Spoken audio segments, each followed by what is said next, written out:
और गालियां खाई। हमने गांधी परिवार पर वीडियो बनाई, हमने गालियां खाई। हमने मायावती पर वीडियो बनाई, हमने गालियां खाई। हमने हिंदुओं पर वीडियो बनाई, हमने गालियां खाई। हमने मुसलमानों पर वीडियो बनाई, हमने गालियां खाई।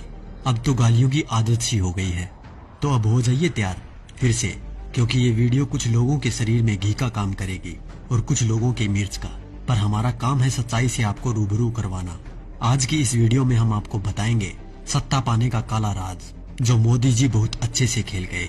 आज से ठीक 7.5 साल पहले हुआ सत्ता संघर्ष, क्या याद है आपको? उस संघर्ष में भाजपा पर कब्जा जमाने के लिए आडवाणी और मोदी के बीच एक युद्ध छिड़ा था।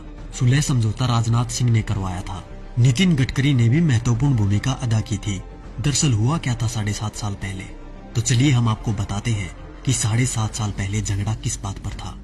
दरअसल बात ये थी कि लाल कृष्ण आडवाणी, जो कि भाजपा के सबसे वरिष्ठतम सदस्य हैं, उन्होंने भाजपा के सामने ये शर्त रखी कि वो उन्हें प्रधानमंत्री पद का उम्मीदवार बनाए। लेकिन नरेंद्र मोदी बिगड़ गए। नरेंद्र मोदी ने सीधी धमकी दे डाली कि अगला प्रधानमंत्री पद का उम्मीदवार उन्हें ही बनाया जाए, और वो भी इसी महीने। ये सुनकर सब सकते में आ गए।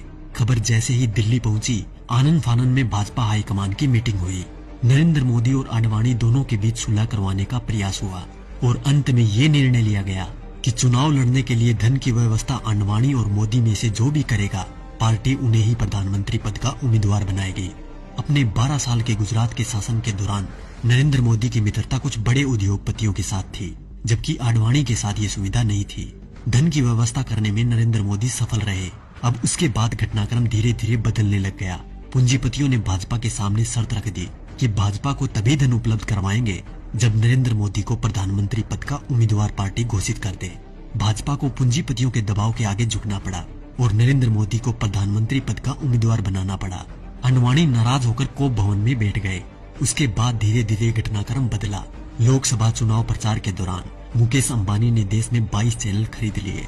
इन चैनल को ये निर्देश था कि वो दिन रात मोदी का प्रचार करे, उनकी रैलियों के भाषण लाइव टेलीकास्ट करे और समस्त विपक्षी नेता यानी आज के विपक्षी नेताओं पर तंज कसने के लिए कहा गया।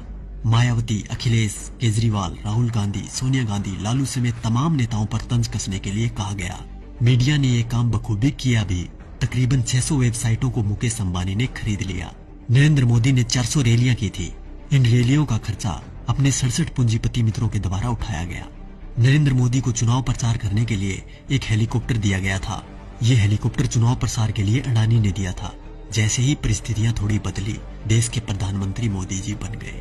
अरे मित्रों, मैं तो पीएम बन गया। पीएम बन के कैसा तन गया। ये विक्ट्री मेरी देखो, ये हिस्ट्री मेरी देखो, जैसे मॉडल मेरे गुजरात का। उसके बाद सिलसिला हुआ कर्ज उतारने का। तो सुनिए क्या क्या हुआ। अडानी को ऑस्ट्रेलिया के क्वींसलैंड शहर में खनन के लिए 600 करोड़ का कर्ज नरेंद्र मोदी ने दिलवाया। उनके पिछले 67,000 करोड़ के लोन को माफ कर दिया गया। मुकेश अंबानी को फ्री में 4G स्पेक्ट्रम दिए गए। इसके अलावा मुकेश अंबानी की कंपनी पर पिछली सरकार द्वारा लगाया गया जुर्माना माफ कर दिया गया। उनके भी कुछ कर्जों का राइट ऑफ कर दिया गया।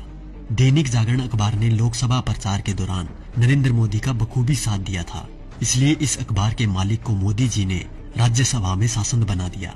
दैनिक भास्कर अखबार, जिसके मालिक वेदांता कंपनी है, उसको मोदी जी ने छत्तीसगढ़ में कोयले की खदान दिलवा दी। जी न्यूज, जिसने दिन रात नरेंद्र मोदी का प्रचार किया और आज भी कर रहा है, उसके मालिक सुभाष चंद्रा को भाजपा ने राज्यसभा सांसद बना दिया। और अब बात करें किसान और गरीब लोगों की, तो शायद उनके बारे में मुझे बोलने की जरूरत ही नहीं, क्योंकि सभी नेता कोई भी पार्टी का हो एक ही बात बोलता है, कर्ज माफ, लोगों को नौकरी और लड़कियों को सम्मान। तो क्या हुआ भाई साहब, कर्ज तो आप सभी का माफ हो ही गया होगा और नौकरी भी लग गई होगी, आराम से घर बैठकर खाने की। वैसे देखा जाए तो हम जवानों को इस फोन से फुर्सत मिले तब ना। 4G की लहर ऐसी आई है, हमारी आवाज तभी निकलती है जब टिकटॉक और PUBG बैन हो जाए। वैसे भी टिकटॉक के बैन होते ही अंबानी ने 5 बिलियन का ऑफर दे दिया टिकटॉक को कि हमें बेच दो, हम खरीद लेंगे। और रही बात PUBG मोबाइल गेम की, तो PUBG बैन होते ही खबर आई कि हम 4G गेम मैदान में उतार रहे हैं। अच्छी बात है, मेक इन इंडिया होना भी चाहिए, पर शायद अब इस गेम से युवा गलत दिशा में नहीं जाएंगे, क्योंकि इसको गंगा के जल से धोकर लॉन्च किया जाएगा। तो देखा दोस्तों, ये थी खबर। बाकी जो मीडिया दिन रात आपको दिखाता है वो तो सिर्फ उसका प्रचार है। साथियों, ये खबर हर फोन में होनी चाहिए, जिससे कि बीजेपी की इस करतूत का सबको पता चल जाए। देश हित के लिए जनहित में जारी।